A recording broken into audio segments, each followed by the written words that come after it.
simbol keamanan, simbol kenyamanan, simbol sebagai simbol. Secara langsung dia itu bentuk emosi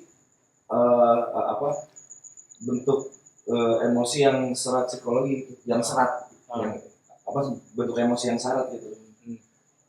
Uang itu, makanya uang itu bisa dikatakan energi, yaitu karena dia bentuk, buat saya ini sebagai bentuk energi juga, sebagai bentuk emosi gitu.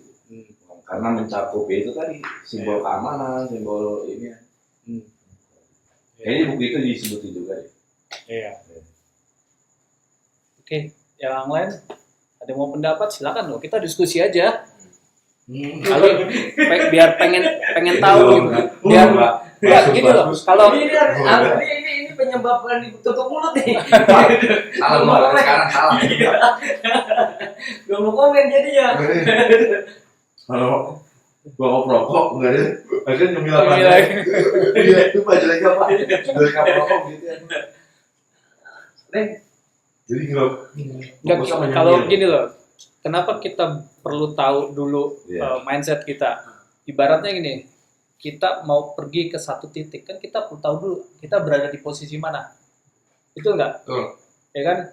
Misalkan nih Mas Dani di sini mau pulang kampung, ya kan? Kan ada titik awal, ada titik tujuan. Kan perlu tahu dulu titik awalnya mana, gitu. Titik keberangkatannya dari mana nih? Kalau naik mau naik kereta, perlu tahu dong stasiun mana berangkatnya, ya kan? Perlu tahu stasiun mana, Gambir atau Senen atau Tanah Abang, perlu tahu, ya kan? Tujuannya mana? Bandung, Garut, Jogja, ya tujuan. Begitu juga kita nih, mindset kita, termasuk mindset apa saja. Masuk mindset hidup nanti ya. Kan kita hari ini sedang membahas tentang mindset uang, kita perlu tahu dulu juga apa sih uang menurut saya. Kita perlu tahu dulu itu. Mungkin tadi ada saya tambahin Pak ya.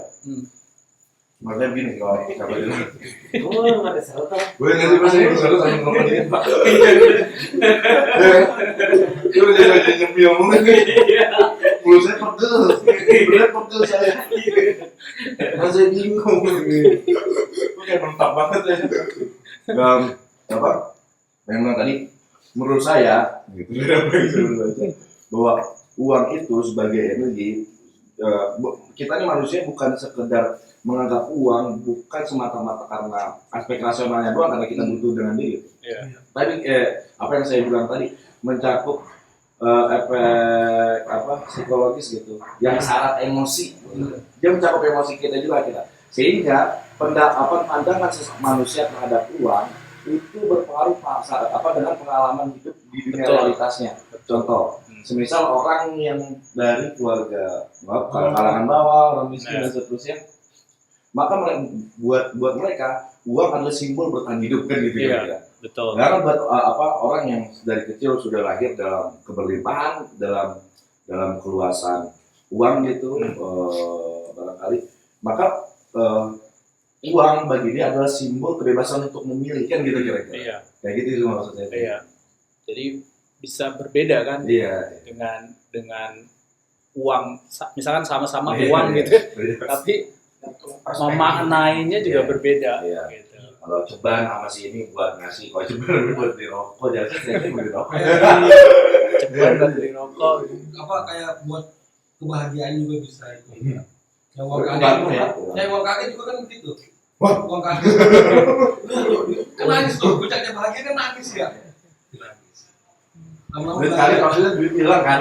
Duit kakek. Duit hilang. Duit banyak. Enggak, gua duit kakek duit hilang. Kaget kalau duit hilang gitu. Bukan hilang, duitnya muter. Muter-muter gitu ya.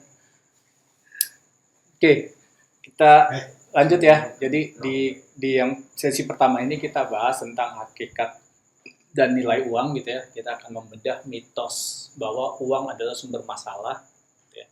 Nah kalau ada yang punya mindset seperti ini kacau nih. Nah iya, maksudnya kaget saya. Uang sebagai sumber masalah gitu ya. Oh, mikir apa? Karena tiba-tiba nomor kaget saya. Kaget saya. Ada penampakan ya. Ya, ibu jangan dikasih makanan dulu.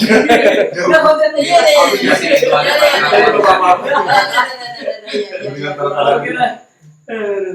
Mas Syahid kemana? Sakit ya, Bu? Oh, itu sakit. Semoga dia baik-baik saja Iya. ya. Saya kangen juga sama dia. Kangen canda dia. Ini Lucu. kalau wawancara seperti ini dia ada di sana. Lucu dia orangnya Dan santai. bahasa-bahasanya dia. Lucu rame. Apakah itu tidak menyinggung yang lain? Iya benar. Jangan-jangan dia lagi Udah lama nih lagi nggak ketemu membuka Mas kedoknya Wahid nih. sebagai anak CEO. Dari Dia lepas dulu. Berkesan dicucuk Ntar dia datang akan asli dirinya dia. Di sekolah juga lagi diem aja. Ya kan lagi sakit ya. Ya, jadi nanti cek nih ya, kita mau cek apakah si ada yang punya mindset uang itu sumber masalah gitu ya. Ya kita kan nggak tahu nih bawah sadarnya kita gitu ya, apa masih ada belief seperti itu gitu ya. Ya. Itu sih. Boleh nggak ibu nambahin? Apa? Lagi ini soalnya. Ah, Biasanya tadi kan habis bilang habis apa? ikut kelas ini ya. Enggak. NLP.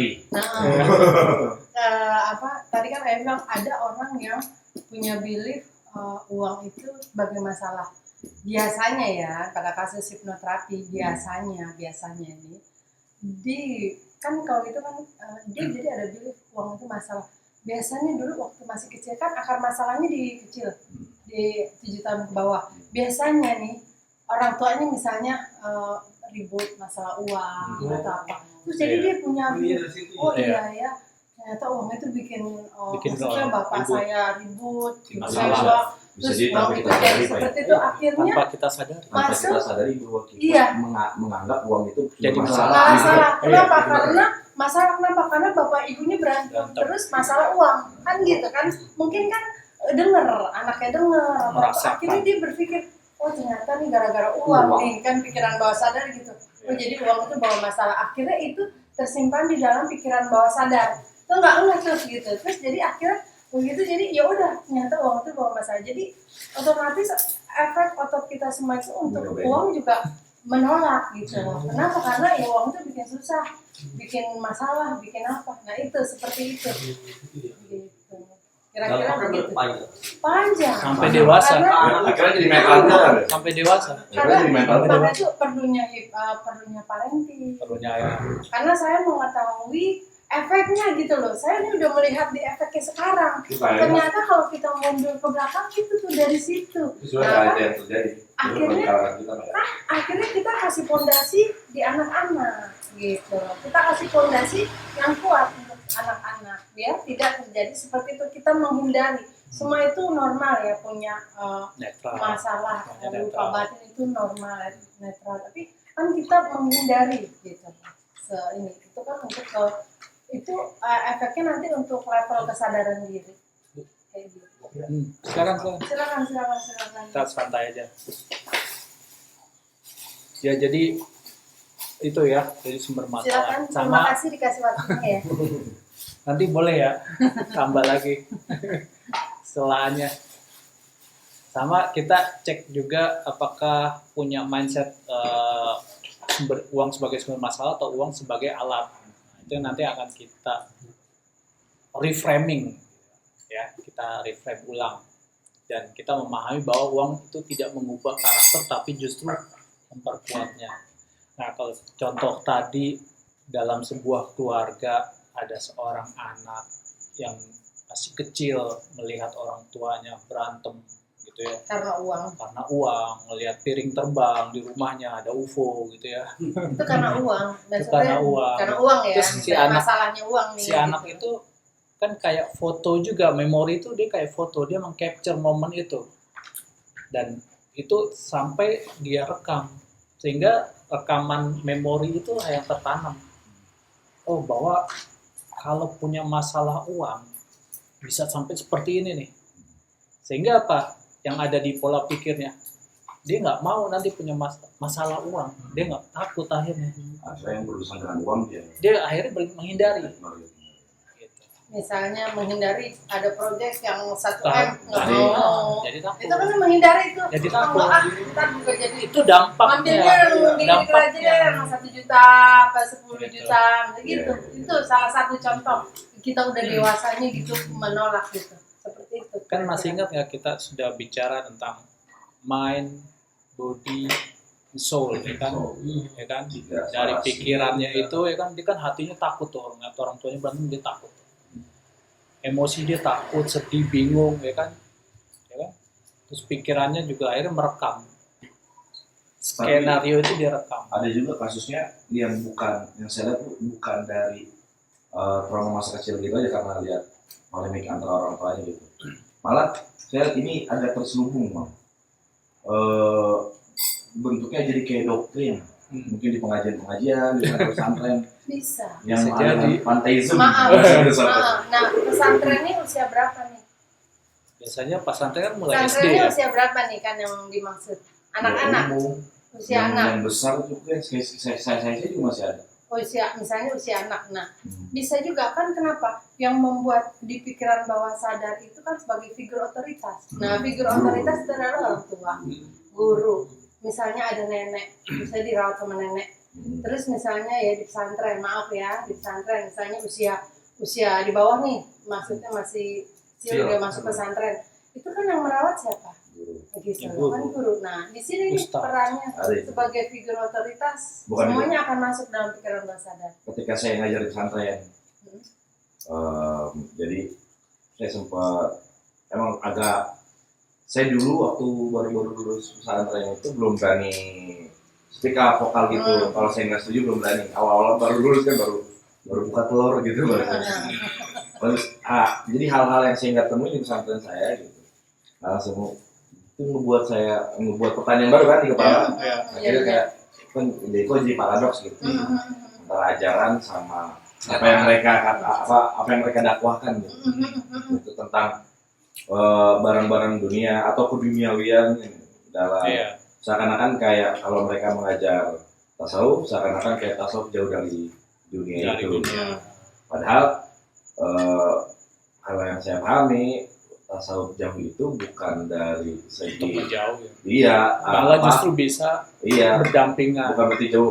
Saya jadi mana dunia sekarang enggak. Kontradiksi ya. Tapi tentang orientasi niatnya kalau tasawuf mah. Ya, kita kerja tapi niatnya bukan untuk bukan lawan gitu maksudnya tasawuf. Sederhana itu maksudnya. Tapi ya mereka dan sampai pada praktek dan sampai pada dampak mereka bukan menjadikan itu sebagai dogma aja tapi meyakini. Karena itu udah akut kan. Seperti dampaknya jadi malas kerja. Malas kerja itu ya mereka karena mikirnya ada kalau tasawuf makom tuh. Mereka ini menganggapnya makom tajrid. Jadi kayak tokoh-tokoh agama ini mestinya nggak usah kerja. Berarti dia nyebarin ajaran aja. Gitu. Allah yang melihara dia seperti itu kira-kira mau. Itu itu sebenarnya dari apa yang saya pelajari bertentangan sebenarnya dengan isi-isi kitab yang ada gitu. Tapi kan akhirnya mungkin jadi karena mereka yakini akhirnya kan jadi pikiran bawah sadar mereka gitu. Bahkan ketika mereka sudah merit, ada tuntutan buat oleh kontrak untuk bayar kontrakan gitu dan seterusnya mereka masih berpegang sama keyakinan kayak gitu. Bahwa dunia ya harusnya dijauhin aja. Kalau jauhin katanya kayak dijauhin aja gitu musuh. Tapi ngikut Kejar. Tapi kan nggak ada apa-apa. Iya benar. Kejar akhirat Jadi ya. kan dogma ya. Jadi Iya kayak kan awalnya di doktrin terus jadi dogma jadi keyakinan. Iya. Betul. Jadi Itu memang jadi dan pertanyaan saya mungkin nggak itu masih bisa masuk kalau tadi kan kasusnya anak kecil di kepala anak orang-orang dewasa kayak kita misalkan yang kayak tadi dia terjangkit karena dogma gitu. Karena doktrinisasi harusnya masuk kan ya? bisa. Iya bisa. Kenapa bisa? Karena pikiran itu kalau yang berulang-ulang itu akan masuk. Terus.